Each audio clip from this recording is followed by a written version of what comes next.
Today is Thursday, December 29. I'm Pastor Anthony, and this is Wilderness Wanderings.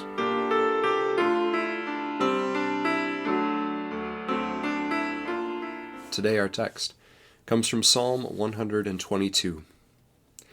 I rejoiced with those who said to me, "Let us go to the house of the Lord. Our feet are standing in your gates, Jerusalem." That's Psalm 122, verses 1 and 2. Psalm 120 marked the repentant turn that began the journey to God. Psalm 121 marks the trustful journey up. And now, already in Psalm 122, we've arrived at our destination. Our feet are standing in your gates, Jerusalem. Even though the journey is the backdrop of all the Psalms of Ascent, the focal point of these Psalms is not the journey itself, but the destination. It is a journey to God, and to the place where God had caused his name to dwell among his people, Jerusalem. That's a good reorientation point for us, too, because we're good at the journey. We're good at stringing together a life that works. We have all sorts of common sense and sayings and experts and best practices and YouTube how-to videos to navigate ourselves successfully through the journey of life. And we have to do these things.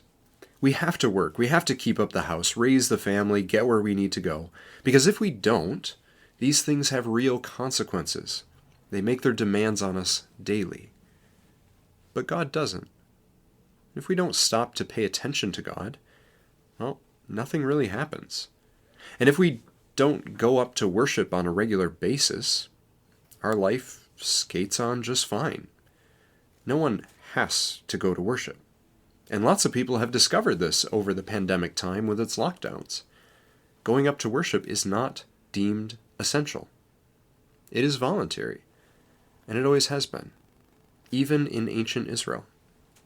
Sure, Israel had laws that said otherwise, but if you examine the record of faithfulness to this law given in our scriptures, you'll find it ebbed and flowed, just like it does today.